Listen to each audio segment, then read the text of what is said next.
de cómo enseñar unas ciencias sociales desde una perspectiva renovada, que se haga cargo de la complejidad del objeto, de las particularidades que presentan los niños para aprender sobre la realidad social, que se haga cargo de este objeto que es tan complejo, cambiante, dinámico, conflictivo. Es decir, pensar una enseñanza de la geografía que trascienda la descripción del territorio, una enseñanza de la historia que trascienda la ilusión de dar un relato de lo que realmente pasó, plantea sus propios desafíos. Yo creo que para pensar la enseñanza desde esta perspectiva, lo primero es abandonar la ilusión de enseñarlo todo.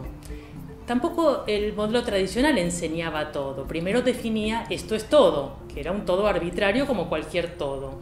Entonces, abandonar la ilusión de enseñar todo y hacerse cargo de que el maestro hacerse cargo de que hay una tensión permanente que no se resuelve, que en realidad se va transitando entre la amplitud y cantidad de temas y la profundidad del abordaje. Esa tensión impone sí o sí la selección de contenidos, la elección de un recorte, la definición de grandes unidades temáticas que se van a pensar a lo largo de cada año escolar, pensar que esas unidades temáticas tienen que instalar un problema en la cabeza de ese grupo, que lo esté pensando, que esté preocupado, que lo aborde desde diferentes perspectivas, que lo tenga en la cabeza, que los chicos pasen unas semanas pensando la problemática de los servicios urbanos, la problemática de por qué ganaron los españoles, dónde ganaron, la problemática de por qué hubo una revolución, por qué el peronismo o lo que fuera, tenerlo en la cabeza algunas semanas, que va un poco va a contramano de algunas prácticas escolares que suponen el despliegue temporal ordenado, que va dosificando y avanzando. Nosotros planteamos más el ir rodeando, ir acumulando alrededor de ciertos temas y ejes para lograr profundidad que se haga cargo de la complejidad. En esas grandes unidades temáticas, pues, pensamos también que es importante identificar cuál es el sentido, por qué voy a enseñar esto. En principio se trata de recortar algunos fragmentos de la realidad social infinita, pasada, presente,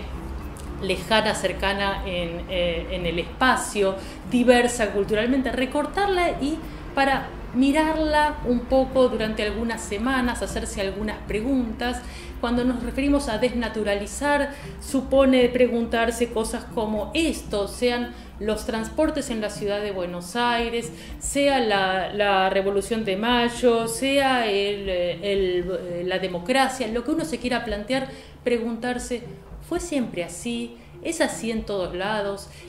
Para una misma sociedad, ¿es del mismo modo para los distintos grupos sociales? ¿Es lo mismo para los que viven en la ciudad, para los que viven en el campo, para los ricos, para los pobres? ¿Sí? La idea es entonces, en vez de un despliegue lineal que va como dosificando un saber verdadero, geográfico o histórico para ir aprendiendo a lo largo del tiempo, la idea nuestra es situar algunos problemas, algunas unidades temáticas y recorrerlas, abordarlas, ir avanzando de un modo más recursivo. En esta definición de grandes unidades temáticas, por supuesto que tiene que ver con, hay que considerar la relevancia del tema, la actualización de contenidos, pero también hay que identificar cuáles son las ideas infantiles, muchas veces no solo infantiles, sino del sentido común, que se van a desafiar, enriquecer o modificar a través de que son la pregunta por el sentido de aprender sobre este tema de esta manera. En particular podríamos pensar como ejemplos en dos ideas infantiles: la idea del lugar del conflicto en la sociedad. Normalmente tanto los niños como el sentido común, el pensamiento ingenuo o espontáneo de los adultos suelen pensar que el conflicto en la sociedad es una anomalía, algo que refiere a que de alguna manera habilita pensamientos tendientes a evitar el conflicto, clausurar la discusión, que el conflicto existe porque en la sociedad coexisten grupos de individuos buenos y grupos de individuos malos. Esta sería como una de las cuestiones fuertes a ver en qué medida esto que estoy seleccionando como unidad temática apunta a enriquecer esta idea del conflicto en la sociedad. Otra idea interesante que también sería importante modificar es el modo de pensar los territorios como cosas, como cuestiones estáticas, naturales. Y en este ejemplo me quiero detener un poquitito, los territorios como porciones de la superficie terrestre, unas cosas que simplemente hay que describir como un observable. En la geografía tradicional, esta idea de los territorios no es un obstáculo, porque lo recorto, lo describo y di cuenta de esa porción. Sin embargo, para una enseñanza explicativa, esta noción de territorio debe ser enriquecida. ¿Por qué? Si yo estoy pensando en las actividades productivas y en particular en la producción sojera en la Argentina, yo puedo recortar una porción del territorio y decir, bueno, esta es el área sojera porque tiene tal clima, tal tipo de suelo y demás. Eso podría dar un tipo de explicación, pero de hecho el área sojera se expande de acuerdo a unas cuestiones tecnológicas. El área sojera se entiende por qué en ese campo se produce soja, se entiende por las características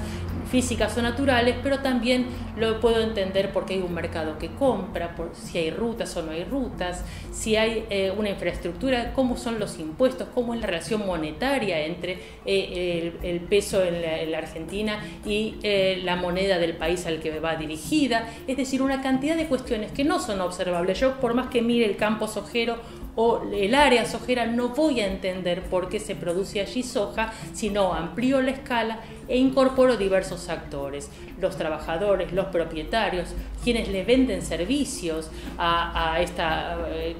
e insumos para esta actividad, y fundamentalmente también cuál es el rol del Estado. Allí estoy saliendo. Por supuesto, enseñar así lleva más tiempo y por eso vuelvo a la idea primordial que para enseñar historia y geografía en la escuela primaria desde una perspectiva renovada tengo que abandonar la ilusión de enseñarlo todo, seleccionar con criterio algunas unidades temáticas, dedicarles tiempo, identificar las ideas que voy a desafiar y proponer situaciones de enseñanza en que efectivamente sean enriquecidas, desafiadas esos modos de pensar espontáneos que naturalizan y cosifican la realidad social.